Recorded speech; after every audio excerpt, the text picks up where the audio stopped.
ऐसा कहा जाता है कि हमारे शब्द सबसे शक्तिशाली हथियार हो सकते हैं। भले ही वे शारीरिक रूप से चोट नहीं पहुंचाते हैं, लेकिन वे भावनात्मक दर्द पैदा कर सकते हैं। शब्द हमें ताकत दे सकते हैं, लेकिन वे हमें कमजोर भी कर सकते हैं। अगर हम बिना सोचे समझे बोलते हैं, सही समय पर दयालु और बुद्धिमानी से बोलते हैं, तो सफलता मिल सकती है।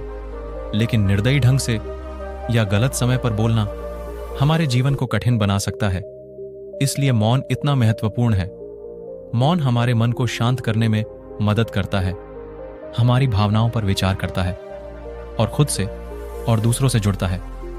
इसलिए आज मैं आपको एक कहानी बताता हूं, हमारी शोर भरी दुनिया में मौन का महत्व। इसलिए कहानी में संदेह को उजागर करने के लिए ध्यान से सुने। एक बार एक राजकुमार था जो हमेशा थका हुआ, निराश और परेशान रहता था। एक दिन उसने पास के जंगल में एक महान व्यक्ति से मदद लेने का फैसला किया। उस बुद्धिमान व्यक्ति से मिलकर राजकुमार ने कहा, हे श्रीमान, मेरा मन बहुत बेचैन है।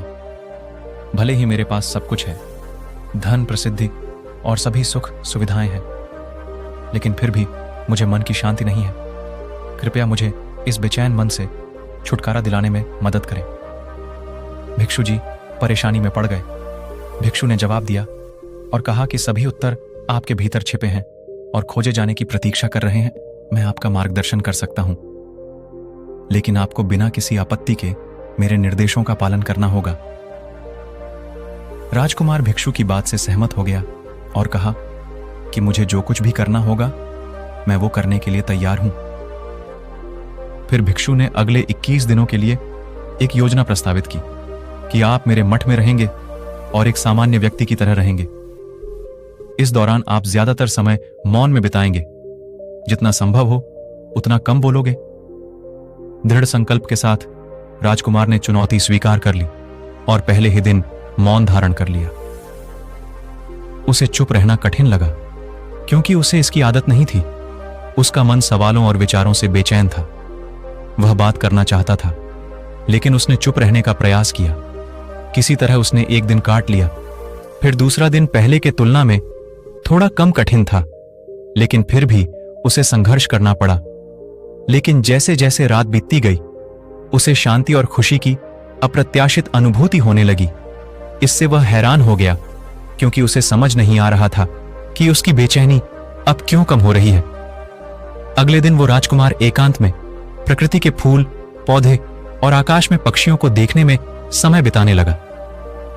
पहली बार उसने वास्तव में अपने आसपास की प्रकृति की सुंदरता की सराहना की।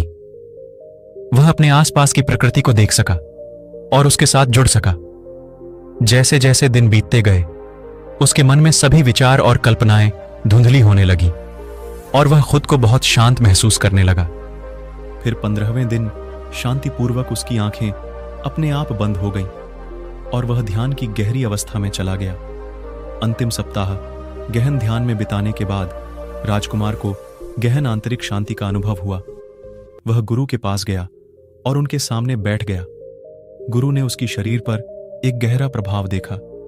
गुरु ने उसके चेहरे को देखा और कहा कि अब आप बोल सकते हो, अपनी चुप्पी तोड़ते हुए। राजकुमार ने कहा, गुरु, आपके मार्गदर्शन के लिए धन्यवाद। मुझे अपनी बेचैनी का मूल कारण समझ में आ गया है। फिर उसने आगे कहा, मैं बहुत ज्यादा बातें करता हूं, लोगों पर बहुत सारी ऊर्जा खत्म कर देता हूं और लगातार उनके बारे में नकारात्मक सोचता रहता हूं। ज्यादा बातचीत और नकारात्मक सोच ने मेरा समय बर्बाद कर दिया है और मेरे दिमाग को पूरी तरह परेशान कर दिया है। परिणाम स्वरूप मैं अपना काम प्रभावी ढंग से नहीं कर सका और लगभग हर चीज में असफल हो गया था। इन लगातार असफलताओं ने मुझे और भी दुखी और परेशान कर दिया था। हालांकि ये 21 दिन मेरे लिए परिवर्तनकारी थे। अब मुझे लगता है कि मैं वास्तव में जीवन पूरी तरह जी रहा हूं और मुझे एहसास हुआ कि इससे पहले मैं उसे गलत तरीके से जी रहा था। मैंने यह भी सीखा कि हमें ध्यान को मजबूत करने की जरूरत नहीं है, यह स्वाभाविक रूप से होता है। यह सब सुनकर गुरु ने जवाब दिया, राजकुमार, आप इस संघर्ष में अकेले नहीं हैं। दुनिया में कई लोग हैं जो बेचैन हैं, क्योंकि वे बहुत अधिक बोलते हैं। अधिक बोलना हमें थका सकता है और हमारे मन को बेचैन कर सकता है। हालांकि चुप रहने से हमारे शब्दों का प्रभाव बढ़ता है और हमारे मन को शांति मिलती है।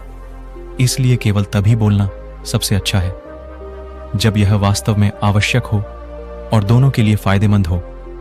हम अपने और दूसरों के जीवन में देखें तो पाएंगे कि दुनिया में बहुत से लोग मानसिक अशांति से पीड़ित हैं और बहुत अधिक बोलना हमारे मन को अशांत करने का एक मुख्य कारण है।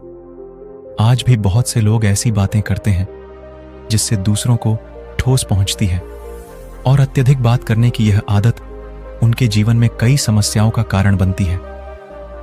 मौन वास्तव में खुद को जानने के लिए पहला कदम है। खोज असंभव है। बुद्ध ने दूसरों को ज्यादातर समय शांत रहने और कम बोलने की सलाह दी। बहुत अधिक बात करने से शारीरिक और मानसिक शक्ति का नुकसान होता है। जब लोग शांत हो जाते हैं तो कम झगड़े होते हैं, कम बेचैनी होती है और कम बहस होती है। जो लोग बहुत अधिक बात करते हैं उन्हें अक्सर ध्यान केंद्रित करने में कठिनाई होती है। एक ही कार्य में वे पूरी तरह से अपने लक्ष्य पर ध्यान केंद्रित नहीं कर पाते हैं और सफल नहीं हो पाते हैं। वे जीवन के सही अर्थ को समझने में भी असफल हो जाते हैं। दूसरी ओर जो लोग कम बोलते हैं वे लोग दूसरों का आदर करते हैं क्योंकि लोग उन पर भरोसा करते हैं और शांत रहकर वे जो कहते हैं उस पर ध्यान देते हैं। ये हमें धैर्यवान बनने में मदद करता है। ये हमें अधिक जागरूक बनने में भी मदद करता है। जो व्यक्ति हर दिन कुछ समय के लिए मौन रहता है वह गहरे ध्यान में प्रवेश कर सकता है। मौन हमारे मस्तिष्क को भी उत्तेजित कर सकता है, हमारे तनाव को कम कर सकता है और हमारी एकाग्रता को बढ़ा सकता है। मौन हमें अधिक ध्यान से सुनने में मदद कर सकता है, अधिक प्रभावी ढंग से संवाद कर सकता है और अधिक सचेत होकर कार्य कर सकता है। मौन हमें अधिक खुश और स्वस्थ बना सकता है। जब हम बात करते हैं तो हमारा दिमाग यह सोचने में व्यस्त रहता है कि हमें क्या कहना है, लेकिन जब हम बात करना बंद कर देते हैं और चुप रहते हैं तो हमारा दिमाग शांत होने लगता है। हो सकता है कि थोड़ी देर के लिए अंदर ही अंदर बकबक करता रहे, लेकिन अगर हम ऐसा नहीं करते हैं, उन विचारों को शब्दों में बदलने से हमारा मन अंततः शांत हो जाता है और हम आज की व्यस्त दुनिया में शांति और अशांति महसूस करने लगते हैं। लंबे समय तक चुप रहना कठिन है, लेकिन मैं फिर भी मौन के लिए हर दिन 1 से 2 घंटे अलग रखने का सुझाव देता हूं। यह वास्तव में हो सकता है आपके जीवन में एक सकारात्मक बदलाव लाए। इसलिए जब भी आपको अपनी दैनिक दिनचर्या में कुछ खाली समय मिले तो उसे मौन में बिताने का प्रयास करें।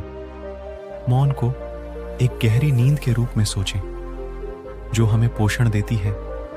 वीडियो पसंद आई हो तो वीडियो को लाइक करके चैनल को सब्सक्राइब जरूर करें। धन्यवाद।